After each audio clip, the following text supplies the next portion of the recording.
Hello everyone, EMS একাডেমিতে সবাইকে স্বাগত জানাই। পরীক্ষাতে দেখবে এই টাইপের একটা কোশ্চেন তুমি অবশ্যই পাবে।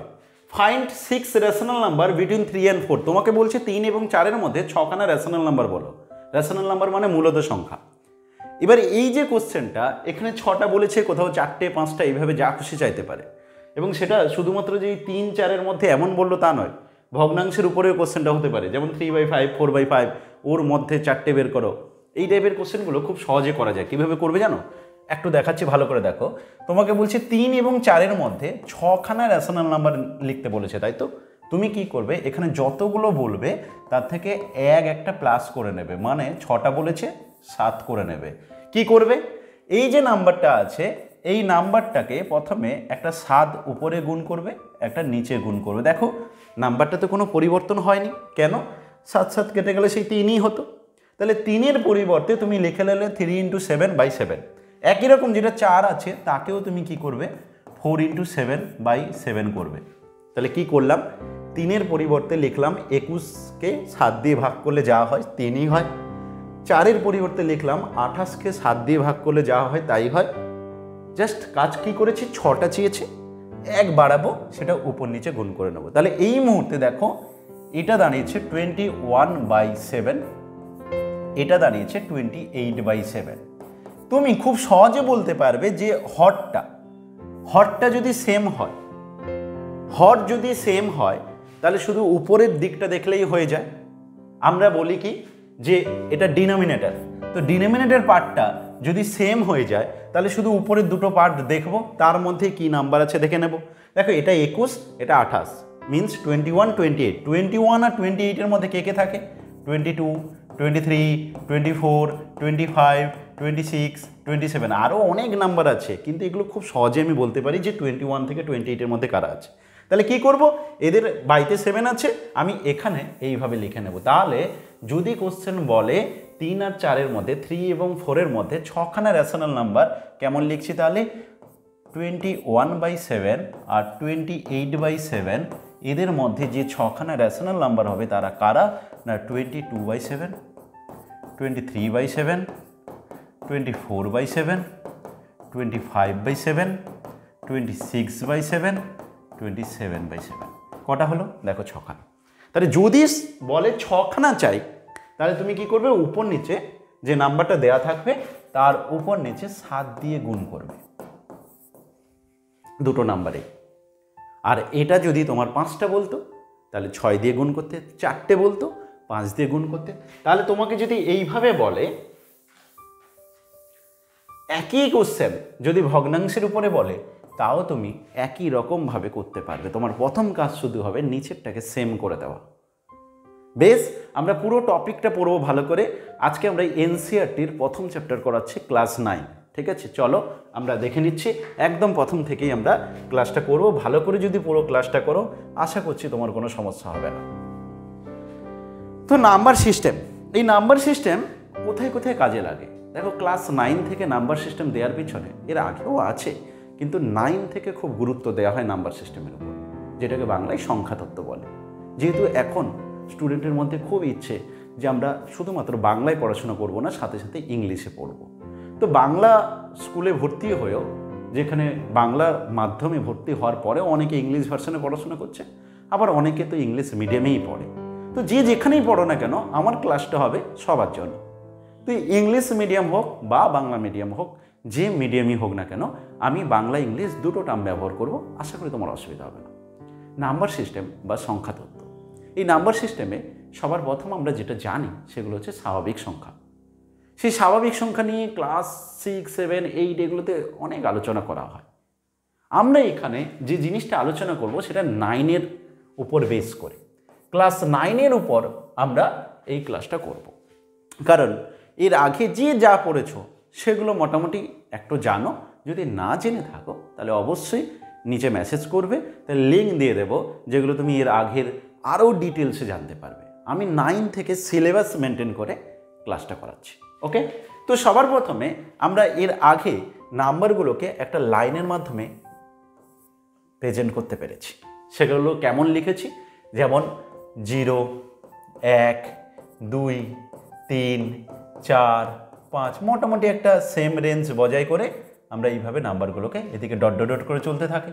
আবার এদিকে -1, -2, -3 এইভাবে সংখ্যাগুলোকে আমরা একটা রেখার মধ্যে, একটা লাইনের মধ্যে প্রেজেন্ট করতে পারি। এগুলো আমরা ক্লাস 8 পর্যন্ত মোটামুটি করে নিয়েছি। এবার এখানে আমাদের যেটা জানার বিষয় যে এই যে রেখাতে আমরা প্রেজেন্ট করেছি, এই রেখাতে, এই লাইনে যদি তোমাকে আমি এমন করে দেই, এই 0-তে এখানে 1, 2 আমি শুধু এই দিকটা দিচ্ছি, বললাম তোমাকে এইখানে তোমাকে দাঁড় করিয়ে দিলাম, এখান থেকে তোমাকে বললাম তুমি হেঁটে হেঁটে এদিকে চলতে থাকো। দেখো এই মেয়েটা কীভাবে যাচ্ছে, এই মেয়েটা আস্তে আস্তে এখান থেকে শুরু করে এইভাবে সামনের দিকে এগিয়ে যাচ্ছে।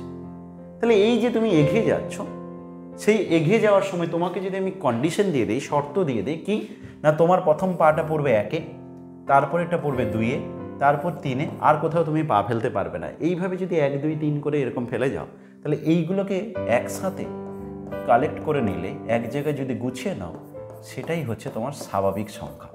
1, 2, 3, 4, 5, 6, 7, 8 করে ডট ডট ডট করে চলতে থাকে। কত দূর পর্যন্ত? এর কোনো শেষ নেই।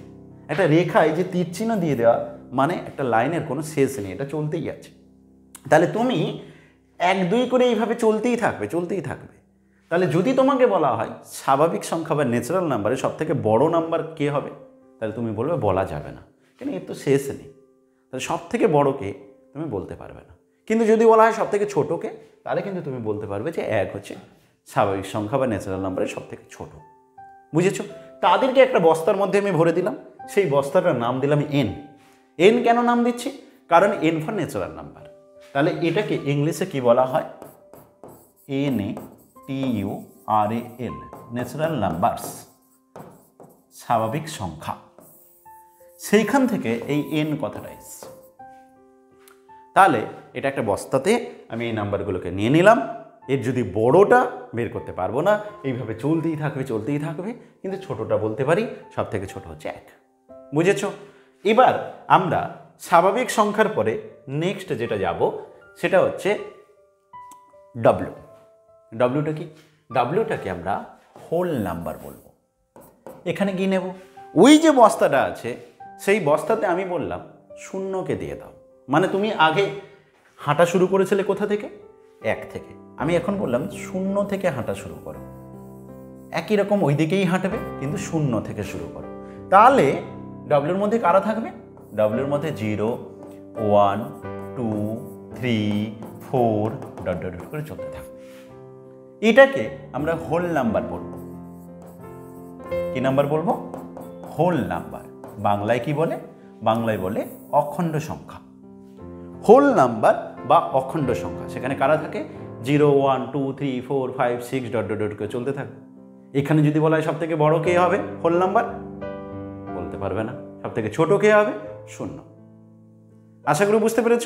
তার মানে স্বাভাবিক সংখ্যার সাথে যদি তুমি 0কে জয়েন করিয়ে দাও, তাহলে যেটা পাচ্ছ তাকে তুমি কি বলছো? হোল নাম্বার বা অখণ্ড সংখ্যা। তাহলে এটা আর একটা বস্তা বানালাম। যেগুলো স্বাভাবিক সংখ্যা ছিল তারা তো সবাই আছে, তার সাথে 0কে আরও নিয়ে নিলাম। তার মানে এখানে একটা কোশ্চেন দাঁড়ায় যে সমস্ত স্বাভাবিক সংখ্যাকে তুমি কি অখণ্ড সংখ্যা বলতে পারবে? মিন্স সমস্ত ন্যাচারাল নাম্বারকে তুমি কি হোল নাম্বার বলতে পারবে? অবশ্যই বলতে পারবে। কেন? কারণ সমস্ত ন্যাচারাল নাম্বার হোল নাম্বারের মধ্যে আছে। দেখো 1 থেকে শুরু করে এরপরে ডট ডট ডট করে চলতে আছে, এইগুলো সবাই তো ডব্লিউর মধ্যে আছে। তাহলে সমস্ত ন্যাচারাল নাম্বার কিন্তু কোথায় আছে? ডব্লিউর মধ্যে আছে। সমস্ত ন্যাচারাল নাম্বার ডব্লিউর মধ্যে আছে। ডব্লিউটাকে আমরা কি বলি? Whole number. এরা প্রত্যেকে এখানে আছে, কিন্তু উল্টোটা কি ঠিক? ডব্লিউ সবাই কি এন এর মধ্যে আছে? না, কে নেই? 0 নেই। এটা খুব ইম্পর্টেন্ট একটা কোশ্চেন, যে 0 হচ্ছে অখণ্ড সংখ্যা বা হোল নাম্বার, কিন্তু স্বাভাবিক সংখ্যা বা ন্যাচারাল নাম্বার নয়। কেন? 0 থেকে গোনা শুরু হয় না। স্বাভাবিক সংখ্যা কাকে বলে? যেগুলো কাউন্টিংয়ের কাজে লাগে, গোনার কাজে লাগে। যেমন 1, 2, 3, 4, 5, 6, 7, 8, 9, 10 ডট ডট ডট 1 থেকে শুরু হয়। কখনো ক্লাসে রোল নাম্বার শুনেছো? এই 0 দাঁড়াও, 0 বলে রোল নাম্বার হয় না, শুরু হয় 1 থেকে। 1, 2, 3, 4, 5, 6 করে। ওইগুলো হচ্ছে কাউন্টিং নাম্বার, যেগুলো স্বাভাবিক সংখ্যা। ওকে, তাহলে আমরা যদি 0কে হোল নাম্বার বলতে পারি, কিন্তু শূন্যকে আমরা ন্যাচারাল নাম্বার বলতে পারি না। তাহলে হোল নাম্বার, এই যে ডব্লিউটা এসছে কোথা থেকে? এখান থেকে। তাহলে হোল নাম্বারের ডব্লিউটা হচ্ছে নাম দেওয়া হয়েছে, ডব্লিউ থেকে কারা আছে 0 1 2 3 4 ডট ডট করে চলতে আছে। বুঝে গেছো? তাহলে এইরকম আমি বস্তাটা যেটা বানিয়েছি সেটা ডব্লিউ, এটা হচ্ছে এন এর বস্তা, এটাকে আমি বন্ধ করে দিয়েছি, এখানে এটা ডব্লিউতে শুধু এক্সট্রা 0কে ঢুকিয়ে দিয়েছি। আশা করি এই পর্যন্ত বুঝে গেছো। এবার আমরা আসবো যেটাতে এন তো শিখে গেলাম, ডব্লিউ শিখে গেলাম, এবার শিখবো কি জেড। জেড কি? জেডটা কি? জেড হচ্ছে ইন্টিজার বা বাংলায় যেটা বলে পূর্ণ সংখ্যা। ইন্টিজার কারা হয়? বলছি তুমি যে একটা স্কেল এঁকেছিলে, এই স্কেলটাতে 0 1 2 3 4 করে এইভাবে চলছিল, তাই তো? 0 1 2 3 4 এইভাবে চলছিল। এদিকেও তুমি করেছিলে -1 -2 -3 -4 এইভাবে চলছিল। এইখান থেকে শুরু করে এদিকে যেগুলোতে পা ফেলেছিলে সেই জায়গাগুলোকে নিয়েছিলে, দিয়ে সেই নাম্বারগুলোকে নিয়ে যে কালেকশনটা করেছিলে তাদেরকে তুমি অলরেডি বলে রেখেছো কি? তাদেরকে বলে রেখেছো হোল নাম্বার। এই হোল নাম্বারের সাথে যদি নেগেটিভগুলোকে নিয়ে নাও, মানে একের বিপরীত অপোজিট নাম্বার -1, 1 এর অপোজিট, 2 এর অপোজিট, এই নাম্বারগুলোকে যদি ইনক্লুড করে দাও, -1 -2 -3 -4 -5, তাহলে যেটা দাঁড়ায় তাকে আমরা জেড বলবো। তাহলে জেডে কারা থাকছে? 0, দুজন 0তে দাঁড়ালে, একজন চলে গেলে পজিটিভ দিকে, একজন, দুই বন্ধু, একজন হচ্ছে সবসময় পজিটিভ চিন্তা করে আর একজন নেগেটিভ চিন্তা করে। তো একজন পজিটিভের দিকে হাঁটলো আর একজন নেগেটিভের দিকে হাঁটলো। পজিটিভ ধনাত্মক সংখ্যা কাকে বলে? ধনাত্মক সংখ্যা কাকে বলে? পজিটিভ নাম্বার কাকে বলে? যে সমস্ত সংখ্যা শূন্যের থেকে বড় হবে। তাহলে যে সমস্ত নাম্বার 0 থেকে বড় হবে, গ্রেটার দেন 0 হবে। If a greater than 0 then a is called positive number. If a less than 0 then a is called negative number. তাহলে এই তুমি পজিটিভ নাম্বার বা ধনাত্মক সংখ্যা কাকে বলবে? যদি সেটা 0 থেকে বড় হয় তাহলে সেটা হবে পজিটিভ নাম্বার, যদি 0 থেকে ছোট হয় তাহলে সেটা হবে নেগেটিভ নাম্বার। তাহলে এখানে আমরা কোনগুলোকে নিলাম না? পজিটিভ দিকটাও নিচ্ছে, নেগেটিভ দিকটাও নিচ্ছে। এক বন্ধুই এদিকে সেই 1 ইউনিট ডিস্টেন্সে পা ফেলে এদিকে যাচ্ছে, আর একজন এদিকে যাচ্ছে। পুরো সব নাম্বারগুলোকে কালেক্ট করে নিলাম, সেটা হলো জেড। এখন প্রশ্ন হচ্ছে জেড কেন? ইন্টিজার বা পূর্ণ সংখ্যা, ইন্টিজার তো স্যার বানান INTGRS হয়, তাহলে স্যার এখান থেকে আই নেওয়া উচিত ছিল। জেড কেন নিয়েছে? জেড ব্যবহার করা আসলে ইন্টিজার আর একটা পরে আছে অমূলত সংখ্যা বা ইরেশনাল নাম্বার, দুটোতেই আই চলে আসে। তো এই কারণে কোনটা নেব একটা সমস্যা হয়। তো এই কারণে এই জেড নাম দেওয়া হয়েছে। জেডটা অ্যাকচুয়ালি জার্মান একটা ওয়ার্ড। জেড হচ্ছে, Z comes from the German word, যেটা হচ্ছে জ্যাহলিন, ZAHLEN, এখান থেকে এসছে। এরই জেড নেওয়া আছে, যার মানে হচ্ছে টু কাউন্ট। অনেক জায়গাতে জেড এই জ্যাহলিন মানে দেওয়া আছে নাম্বারস, অনেক জায়গাতে বলা হচ্ছে টু কাউন্ট, মানে গণনার কাজে লাগে বা সংখ্যায়, এরকমভাবে অনেক জায়গাতে বোঝাতে চেয়েছে। এনসিইআরটির বইতে এটা জেড মিনস যেটা বোঝাতে চাইছে সেটা বলছে জ্যাহলিন। জ্যাহলিনের জার্মান শব্দ, যার হচ্ছে মিনস কি টু কাউন্ট। ওকে, তাহলে জ্যাহলিন হুইচ মিনস টু কাউন্ট, এটা ভালো করে জেনে রাখবে, কোথাও এমসিকিউ কোশ্চেন হতে পারে। এবং জেড কোথা থেকে এসছে? জার্মান ওয়ার্ড থেকে, এটা জার্মান ওয়ার্ড। বুঝেছো? তাহলে যেটার মধ্যে কারো থাকলো 0 1 2 3 4 ডট ডট ডট করে, তার সাথে সাথে -1 -2, এইগুলোকে লেখার আরেকটা স্টাইল আছে। এটাকে লেখার আরেকটা, বারবার ওই 1 -1 2 -2 না লিখে এটাকে লেখার আরেকটা স্টাইল আছে। 0 +-1 +-2 +-3 +-4 চলতেই আছে, এদিকেও চলতে আছে, এদিকেও চলতে আছে। যদি তোমাকে বলা হয় সব থেকে বড় ইন্টিজার্স বা পূর্ণ সংখ্যা কে হবে, তুমি বলবে বলা যাবে না। কেন? 5 6 7 8 9 ডট ডট করে চলতে আছে, শেষ নেই। যদি বলা হয় সব থেকে ছোট ইন্টিজার্স কে হবে, তাহলে এদিকে আবার দেখো -1 -2 -3 করে এদিকেও চলতে আছে, এদিকেও শেষ নেই। তুমি সব থেকে বড় বা ছোট ইন্টিজার্স বলতে পারবে না। শূন্যর এদিকেও যাচ্ছে, এদিকেও যাচ্ছে, তাহলে এদিকে ছোটগুলো -1 -2 -3 ধীরে ধীরে এদিকেও শেষ নেই, আবার 1 2 3 4 5 করে এদিকেও শেষ নেই, অতএব বড় ছোট এখানে বলতে পারবে না। আশা করি বুঝতে পেরেছো। এরপরে আমরা যার সাথে পরিচয়ে আসবো সেটা খুবই ইন্টারেস্টিং নাম্বার, সেটা কি এন হয়ে গেছে, ডব্লিউ হয়ে গেছে, জেড হয়ে গেছে। ধীরে ধীরে দেখেছি এন এর নাম্বারগুলো সব ডব্লিউর মধ্যে আছে, এক্সট্রা ডব্লিউতে জিরোকে ইনক্লুড করা হয়েছে, আবার ডব্লিউর সবাই জেটে আছে, এক্সট্রা নেগেটিভগুলোকে, নেগেটিভ ইন্টিজার্সগুলোকে আমরা এখানে ইনক্লুড করেছি, এক্সট্রা কোনগুলোকে ইনক্লুড করেছি, এনের মধ্যে যারা ছিল তাদের সাথে আমরা এক্সট্রা ডব্লিউ জিরোকে ইনক্লুড করলে ডব্লিউ হয়ে যাচ্ছে, আবার ডব্লিউর সেখান থেকে আমি যখন এক্সট্রার আরও -1 -2 এইগুলোকে ডব্লিউর সাথে ইনক্লুড করে দিচ্ছি তখন হয়ে যাচ্ছে জেড। এরপরে আমরা যেটা আসবো এর সাথে আরও কিছু ইনক্লুড করব।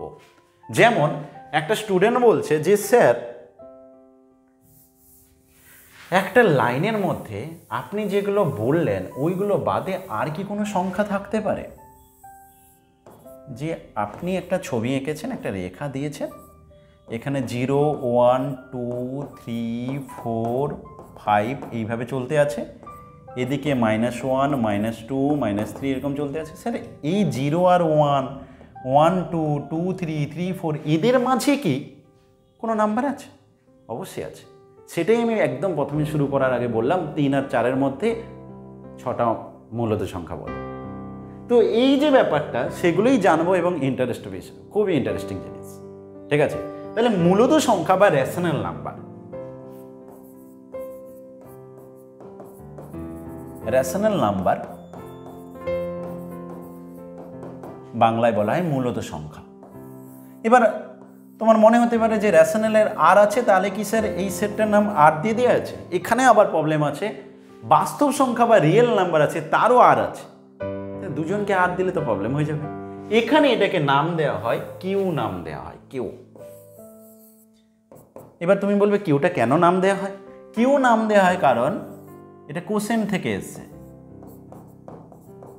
কোসেন্ট থেকে কিউ কথাটা এসছে। কোসেন্ট মানে জানো ভাগ, সেই কোসেন্ট কথাটা থেকে কিউ এসছে। আর এই রেশনাল কথাটা এসছে কোথা থেকে? রেশিও, রেশিও মানে অনুপাত, RATIO, রেশিও কথাটা থেকে রেশনাল কথাটা এসছে। রেশিও মানে অনুপাত, মানে আমরা এখন যেগুলো জানতে চাইছি, যেমন 2:3 এটাকে 2/3 লেখো, এইরকম টাইপের নাম্বারগুলোর সাথে পরিচিত হব, এই সমস্ত নাম্বারের সাথে পরিচিত হব, ভগ্নাংশ যেগুলো ফ্র্যাকশন তাদের সাথে এখন পরিচয় করব। তাহলে রেশনালের রেশিও আর হচ্ছে কোসেন্ট, সেখান থেকে কিউ। দেখো এই একটা সুবিধা এনসিইআরটির বইতে যে প্রতিটা লাইনে না সুন্দর করে সব লেখা আছে। কোনো একটা স্টুডেন্ট যদি প্রত্যেকটা লাইন ধরে ধরে পড়ে অনেক কিছু জানতে পারবে, এবং আজকের দিনে যেভাবে কোশ্চেনগুলো হয় তাতে কিন্তু খুব তোমার উপকার হবে। তাই আমার মতে তো 9 থেকে এনসিইআরটির বই পড়া অবশ্যই উচিত। এই দেখো rational number, the collection of rational number is denoted by Q. Rational comes from the word ratio and Q comes from the word quotient. Quotient থেকে Q কথাটা এসেছে। আমরা এখানে যদি রেশনালের ডেফিনেশন দেই তাহলে কিভাবে দেব? যে সমস্ত নাম্বারকে P/Q আকারে লেখা যাবে, যেখানে PQ হবে ইন্টিজার্স, এই যে সাইনটা দিলাম এটাকে বিলংস টু সাইন বলা হয়, বাংলায় বলে অন্তর্গত, মানে PQ জেটের মধ্যে আছে, এই কথাটা বোঝানো হয় এরকম শর্ট সিম্বলে। অঙ্কে কি হয়, কিছু শর্টকাট ব্যবহার করা হয় যাতে তুমি এই কথাটা পুরো লিখতাম যে PQ জেটের মধ্যে আছে, এত বড় বাংলা ভাষাটা না বলে আমরা শুধু এইটুকু বলে দিলাম PQ বিলংস টু জেট, যেখানে এই নোটেশনটা ব্যবহার করলাম। তার সাথে সাথে নিচের কিউটা 0 হওয়া যাবে না, এটা 0 হওয়া যাবে না। যেমন উদাহরণ হিসেবে বলতে পারি 1/2, 3/4, 4কেও লিখতে পারি 4/1, -2/1, এগুলো সব পড়ে যাচ্ছে, সব অনেক নাম্বার আছে এখানে। তাহলে যে সমস্ত নাম্বারকে P/Q ফর্মে লেখা যাবে, যেখানে PQটা হচ্ছে ইন্টিজার এবং কিউটা 0 নয়, 0 নয়, তাদেরকে বলা হয় রেশনাল নাম্বার বা মূলত সংখ্যা। এবার প্রশ্ন হচ্ছে যে স্যার কিউটা কেন 0 নয়? 0 হলে কি প্রবলেম হবে? দেখো তোমাকে যদি বলি 3টে আপেল দিলাম 0 জনের মধ্যে ভাগ করে দাও, তুমি কি পারবে? 0 জনের মধ্যে 3টে আপেল ভাগ করে দাও, তাহলে স্যার কী করে ভাগ করবো? পারবো না স্যার। তাই এইরকম নাম্বারের অস্তিত্ব নেই, এই সমস্ত নাম্বার অস্তিত্ব নেই বলে এখানে এগুলো থাকবে না। কিন্তু তোমাকে বললাম 0খানা আম দিলাম 10 জনের মধ্যে ভাগ করে দাও, প্রত্যেকে ভাগে কত করে পাবে? তুমি বললে স্যার প্রত্যেকে 0 করে পাবে। 10টা আম 0খানা আম দিয়েছি, 10 জনের মধ্যে ভাগ করতে বলেছি, তাহলে 10 জনে 0, প্রত্যেকে 0 করে পাবে। ভাগ কিন্তু যাচ্ছে, তার মানে 0কে 10 দিয়ে ভাগ করা যায়, 0কে 5 দিয়ে ভাগ করা যায়, কিন্তু 5কে 0 দিয়ে ভাগ করা যায় না। এই নাম্বার, এই কারণে পির কথা কিছু বলা হয়নি। পি 0 হতে পারে, কিন্তু কিউ 0 হওয়া যাবে না, পিটা কিন্তু 0 হতে পারে। তাহলে যে সমস্ত নাম্বারকে তুমি পি বাই কিউ ফর্মে লিখবে, যেখানে পি কিউটা ইন্টিজার্স মানে পি কিউটা পূর্ণ সংখ্যা এবং কিউটা 0 হওয়া যাবে না, তাদেরকে আমরা রেশনাল নাম্বার বা মূলত সংখ্যা বলব। তাহলে এখন প্রশ্ন আসছে যে স্যার ডব্লিউ এন জেড এদের মধ্যে যারা ছিল তাদের কি স্যার আমরা রেশনাল নাম্বার বলতে পারি, মূলত সংখ্যা বলতে পারি? হ্যাঁ, অবশ্যই বলতে পারো। কেন? তুমি ওখান থেকে যে কোনো নাম্বার নিয়ে এসো, তুমি 0 নিয়ে এসো, আমি তাকে পি বাই কিউ ফর্মে লিখে দেবো। তুমি ওখান থেকে 5 নিয়ে এসো, আমি তাকে পি বাই কিউ ফর্মে লিখে দেবো, যেখানে পি আর কিউ দুটোই ইন্টিজার্স হবে। ইন্টিজার্স মানে তো জানো কারা? 0 +-1 +-2 +-3 এরকম ডট ডট ডট করে। তুমি ওখান থেকে -5 নিয়ে আসো, আমি তাকে লিখে দিচ্ছি -10/2। তার মানে এনে যারা ছিল, ডব্লিউতে যারা ছিল, জেটে যারা ছিল, তারা প্রত্যেকে এখানে আছে। এই ছাড়াও আরও কিছু সংখ্যা এখানে এক্সট্রা আছে, সেগুলো কারা বলো তো? যেমন 3/2, 5/3, 2/5, এই সমস্ত নাম্বার কিন্তু আগে ছিল না, সেগুলো এখানে চলে আসবে। তার মানে তুমি যে স্কেলটা টেনেছিলে, সেই স্কেলে মাঝখানে যে গ্যাপ জায়গাগুলো ছিল, এখানেও অনেক নাম্বার আছে। যেমন 0 আর 1-এর মধ্যে একটা নাম্বার হাফ, 1/3, 1/4, 1/5, এরকম গাদা নাম্বার আছে। তাহলে এদের মধ্যেও অনেক নাম্বার আছে, এই জন্য স্কেলে দেখবে ছোট ছোট ছোট ছোট দাগ দেওয়া থাকে ভিতরে। তাহলে সেগুলো নিয়েও আমরা আলোচনা করব। এখন প্রশ্ন হচ্ছে যে তোমাকে যদি কেউ বলে 3 আর 4-এর মধ্যে কতগুলো রেশনাল নাম্বার আছে? এখানে সাপোজ 3 আছে, এখানে 4 আছে, এর মধ্যে কতগুলো রেশনাল নাম্বার আছে? একজন স্টুডেন্ট বলবে যে স্যার 3 আর 4-এর মধ্যে কি নাম্বার আছে নাকি? অনেক নাম্বার আছে। কিভাবে বের করবে? দুটোকে যোগ করো, 2 দিয়ে ভাগ করে দাও, তাহলে সেটা কত হয়ে গেল? 3.5, 3.5 যেটা 7/2 হলো। আবার এই দুটোকে যোগ করো, তাদের মধ্যে ভাগ করে দাও, আবার পেয়ে যাবে। আবার যোগ করো, ভাগ করে দাও, এই দুটো যোগ করো, ভাগ করে দাও, গাদা নাম্বার পাবে, গাদা। তাহলে 3 এবং 4-এর মধ্যে অসংখ্য রেশনাল নাম্বার আছে। 3 এবং 4-এর মধ্যে কতগুলো রেশনাল নাম্বার আছে? অসংখ্য, প্রচুর নাম্বার আছে। তাহলে যে কোনো দুটো রেশনাল নাম্বারের মধ্যে অসংখ্য রেশনাল, বুঝেছো? তাহলে যে কোনো দুটো রেশনাল নাম্বারের মধ্যে কতগুলো রেশনাল নাম্বার থাকে? অসংখ্য। দুটো মূলত সংখ্যার মধ্যে অসংখ্য মূলত সংখ্যা থাকে। আশা করি বোঝাতে পেরেছি। এবার যদি আমাকে বলে যে 5টা বের করো, 6টা বের করো, সেটা আমরা তাড়াতাড়ি কি করে বের করব, সেটাই আমরা একদম সবার প্রথম শুরু করেছিলাম। যেমন আমি যদি বলি যে বলো তো 2 এবং 3-এর মধ্যে 5টা রেশনাল নাম্বার বলো, 5খানাই বলো, বেশি লাগবে না, 5টা বলো, আছে তো অনেক, 5টা বের করো। তখন তুমি কি করবে? শর্টকাট স্ট্র্যাটেজি হচ্ছে এর সাথে একবার যোগ করে নেবে। তাহলে কত হলো? 6।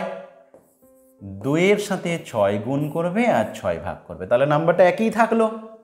3-এর সাথে 6 গুণ করবে, 6 ভাগ করবে, তাহলে এই যে নাম্বার দুটো দাঁড়ালো, একটা 12/6, একটা হচ্ছে 18/6। এদের মধ্যে কতগুলো আছে? 13/6, 14/6, 15/6, 16/6, 17/6। কটা চেয়েছিলাম? 5টা। 5টা হয়ে গেছে। খুব সহজে আমরা তাড়াতাড়ি করে দিতে পারবো, এটাই হচ্ছে সুবিধা। এখন যদি তোমাকে বলে যে স্যার এ তো ঠিক আছে, আপনি দুটো ফ্র্যাকশন নিন তো, তার মধ্যে বলুন তো রেশনাল নাম্বার কটা আছে, বা যদি 4টে 5টা বের করতে বলে, যেমন বললো 3/5 আর 4/5 এর মধ্যে তুমি 4টে রেশনাল নাম্বার লিখে দাও। কটা? 4টা। কি করব? দেখো নিচে অলরেডি সেম আছে, যদি সেম না থাকতো এলসিএম করে সেম করে নিতাম। অলরেডি সেম আছে, তাহলে তোমার এখন কি কাজ হবে? এখন শুধু ওইটুকু কাজ হবে, 4টে বলেছে মানে তুমি 1 বাড়াবে, 5 দিয়ে একটা উপরে একটা নিচে গুণ করবে। এখানেও তাই, 5 দিয়ে একটা উপরে একটা নিচে। তাহলে কি দাঁড়ালো? নিচে দেখো 25ই আছে, তাহলে 15/25 আর এটা 20/25। এদের মধ্যে কটা লাগবে? 5টা। কে কে? 16/25, 17/25, 18/25, 19/25। ও সরি, 4টে বলেছিলাম, 4টে হয়ে গেছে, 4খানা হয়ে গেল। তাহলে 15 ছিল কত? ছিল 3/5 আর 4/5, তার মধ্যে তাহলে কটা হলো? 4টে হয়ে গেল। এই 4খানা আছে অনেক, কিন্তু আমাকে যতগুলো বের করতে বলবে সেটা যদি তাড়াতাড়ি বের করতে হয় তাহলে এই স্ট্র্যাটেজি ফলো করব। বুঝে গেছো? তাহলে এইভাবে আমরা রেশনাল নাম্বারগুলো নিয়ে আলোচনা করতে পারি। এখন একটা প্রশ্ন থেকে যায় যে স্যার একটা কথা বলুন তো, 1/2 এটা যা 2/4 তো তা, আবার 3/6ও তা, তাহলে স্যার এগুলো কি আলাদা আলাদা সব মূলত সংখ্যা, মানে আলাদা আলাদা রেশনাল নাম্বার, নাকি একটাই নাম্বার? এই সমস্ত নাম্বারকে ইকুইভ্যালেন্ট নাম্বার বলা হয়, সমতুল্য। মানে এটা যা ভ্যালু এরও তাই ভ্যালু, এটারও তাই ভ্যালু। তাহলে এগুলো একটা করে রেশনাল নাম্বার, কিন্তু আমি যখন লাইনে প্রেজেন্ট করতে যাব তখন কিন্তু এদের একটা নাম্বারকে নিতে হবে। সেটা কে? ওদের লোয়েস্ট ফর্মটা। ওদের লোয়েস্ট ফর্মটাকে প্রেজেন্ট করবো ওখানে, 1/2কে প্রেজেন্ট করবো। বাকি যতগুলো আসবে এগুলো কি? এগুলোকে দেখো কেটে ওদের লোয়েস্ট ফর্মে আনা যায়, এগুলোকে কেটে লোয়েস্ট ফর্মে আনা যায়। তাহলে এইরকম যত থাকবে তাদেরকে আমরা ইকুইভ্যালেন্ট নাম্বার বলবো, সমতুল্য নাম্বার, সমতুল্য সংখ্যা। কিন্তু তাদের লোয়েস্ট ফর্মটা আমি স্কেলে প্রেজেন্ট করব। একটা সংখ্যা কিন্তু তার অনেক রূপ। যেমন তুমি বাড়িতে থাকো একটা ড্রেসে, বাইরে বেরোলে একটু সেজে গুজে, তার মানে কি তুমি মানুষটা চেঞ্জ হয়ে গেলে? না, তুমি যা ছিলে তাই আছো, কিন্তু তুমি একটু আলাদা রূপ নিয়েছো। এখানে এগুলো হচ্ছে এর আলাদা রূপ। তো এই কারণে এদেরকে আমরা ইকুইভ্যালেন্ট বলবো। ঠিক আছে? তাহলে সমতুল্য সংখ্যা তোমরা বইতে দেখবে। আচ্ছা, এই কথাটা আমি অলরেডি বলে দিয়েছি, there are infinitely many rational number between any two given rational number. যে কোনো দুটো রেশনাল নাম্বারের মধ্যে তুমি অসংখ্য রেশনাল নাম্বার পাবে। আর একটা জিনিস যেটা আমি বললাম সেইটাও বলে দিচ্ছি, ইকুইভ্যালেন্ট রেশনাল নাম্বার বা ফ্র্যাকশন। এইগুলোকে তাহলে কি বলবো? ইকুইভ্যালেন্ট রেশনাল নাম্বার বা ফ্র্যাকশন। এবার যে জায়গাটায় আমি আসছিলাম সেখানে কি, যে এদেরকে যখন প্রেজেন্ট করবো তাহলে এটা লোয়েস্ট ফর্ম। এই জন্য যদি তোমাকে বলা হয় যে গ্রাফে যে প্রেজেন্ট করবে বা যখন তুমি ডেফিনেশনটা দেবে সেখানে যদি তুমি বলো একটা সেটের মধ্যে কালেক্ট করতে চাইছো, সেক্ষেত্রে অনেক রাইটার এভাবেও দেওয়ার চেষ্টা করে যে পি কিউ হচ্ছে integers, Q not equal to 0 এবং জিসিডি অফ পি কমা কিউটা 1। জিসিডি মানে গসাগু, পি আর কিউ এর গসাগু নিলে যেন 1 হয়। কেন? এই যে 1/2, 2/4, 3/6 এগুলো তো সেম নাম্বারকে বোঝাচ্ছে। এদের কিন্তু জিসিডি করলে 3 হবে, এদের জিসিডি করলে 2 হবে, এদের জিসিডি করলে 1 হবে। তাহলে এগুলো না নিয়ে বলছে তুমি এদের পরিবর্তে শুধু একেই প্রেজেন্ট করবে, একেই নেবে। এই জন্য অনেকে বলে যে GCD of P comma q মানে গসাগু করবে কার লব আর হরের মধ্যে, নিউমিনেটর ডিনোমিনেটরের মধ্যে জিসিডি করবে, সেটা যেন 1 হয়। ওকে, সেই সমস্ত নাম্বারকে নিয়ে তুমি লাইনে প্রেজেন্ট করবে। মানে একটা একটা করে নাম্বার নিতে হবে না, একই জিনিসের যেগুলো অনেক রূপ আছে সব রূপ তো আমি নেব না। তুমি আলাদা রূপে সেজে এসছো, তার মানে তোমাকে তো আমি আলাদা আর একজন ভাবতে পারি না, একটাই ভাববো। সেই জিনিসটা এখানে বোঝানো হয়েছে। ওকে, আচ্ছা, এবার এই সমস্ত নাম্বার বাদ দিয়ে আর কি কোনো নাম্বার আছে সেটা আমরা নেক্সট দিন আলোচনা করব, যাদেরকে বলা হয় ইরেশনাল নাম্বার বা অমূলত সংখ্যা। এই লাইনের মধ্যে রেশনাল নাম্বার তো হয়ে গেল, এর পরিবর্তে এরপর যেগুলো আছে সেগুলো হচ্ছে ইরেশনাল নাম্বার। সেগুলো নিয়ে আমরা নেক্সট ক্লাসে আলোচনা করব। আজকে এখানকার এক্সারসাইজের প্রবলেমগুলো একটু দেখে নেই। দেখো ফার্স্ট কোশ্চেন কি বলছে, এই 0 ইজ এ রেশনাল নাম্বার। বলছে 0 কি রেশনাল নাম্বার? অবশ্যই। কেন? 0কে আমি 0/1 0/1 0কে 0/1 আমি প্রেজেন্ট করতে পারছি p/q আকারে, তার মানে এটা হচ্ছে রেশনাল নাম্বার। বলছে can you write it in the p/q form? Already লিখে ফেলেছি, হয় p q আর integers q not equal to 0, অবশ্যই আমি লিখতে পাচ্ছি। তাহলে 0 একটা রেশনাল নাম্বার এবং তাকে আমি এইভাবে প্রেজেন্ট করতে পারছি, 0/2 লিখতে পারি, 0/1 লিখতে পারি, এইভাবে আমি প্রেজেন্ট করতে পারি। তাহলে প্রথম কোশ্চেনের অ্যান্সার বুঝে গেছো। Second question, find 6 rational number between 3 and 4, already করে দিয়েছি, এটা পারবে। 3 নম্বর question, find 5 rational number between 3/5 and 4/5, এই টাইপের প্রবলেম করে দিয়েছি, আশা করি পারবে। Question number 4, state whether the following statements are true or false, বলছে নিচে কিছু স্টেটমেন্ট দেওয়া আছে, এগুলো সত্যি কি মিথ্যা বলো। Give reason for your answers, তোমার আনসারের পিছনে কারণ দেবে। Every natural number is a whole number, বলছে প্রত্যেকটা স্বাভাবিক সংখ্যা হোল নাম্বার হবে, অবশ্যই। দেখো এনের মধ্যে কারা থাকে 1 2 3 4 ডট ডট ডট করে, এরা প্রত্যেকেই হোল নাম্বার। কেন হোল নাম্বারে কারা থাকে 0 1 2 3 4 ডট ডট ডট করে, এখানে যারা আছে তারা সবাই তো এখানে আছে, তাই আমরা বলতে পারবো যে every natural number is a whole number, কথাটা সত্যি। আচ্ছা, এবার হচ্ছে every integers is a whole number, প্রত্যেকটা ইন্টিজার্স কি হোল নাম্বার। দেখো ইন্টিজারে কারা থাকে 0 +-1 +-2 +-3 ডট ডট ডট করে, এখানে 0 1 2 3 4 এরা তো এখানে আছে, কিন্তু মাইনাস নাম্বারগুলো তো এখানে নেই। যেমন -1 দেখো ইন্টিজার, কিন্তু -1 তো হোল নাম্বার নয়, তাহলে every integer is a whole number, no, false সেটা হবে, প্রত্যেকটা ইন্টিজার হোল নাম্বার নয়। যেমন উদাহরণ হিসেবে কি বলো, -1 একটা ইন্টিজার্স, কিন্তু সেটা হোল নাম্বার নয়, তাহলে এটা ফলস হবে। 3 নম্বর question, every rational number is a whole number, প্রত্যেকটা রেশনাল নাম্বার কি হোল নাম্বার। রেশনাল নাম্বারে কারা থাকে, যে সমস্ত নাম্বার p/q ফর্মে লিখছো, যেখানে p/qটা ইন্টিজার্স, qটা হচ্ছে নট ইকুয়াল টু 0। এবার বলো, যেমন 1/2 একটা রেশনাল নাম্বার, কিন্তু 1/2 কি হোল নাম্বার, তাহলে every rational number is a whole number, no, এটাও ফলস, এটাও হবে না। এই ছিল এক্সারসাইজ 1.1, আশা করি বোঝাতে পেরেছি। যদি কোথাও ডাউট থাকে অবশ্যই কমেন্ট করে জানাবে, তাহলে পরের ক্লাস শুরুর আগে তোমার প্রবলেমটা আলোচনা করে দেবো, দেন আমি পরের ক্লাস করব। ওকে, ভালো থেকো, টাটা, গুড নাইট।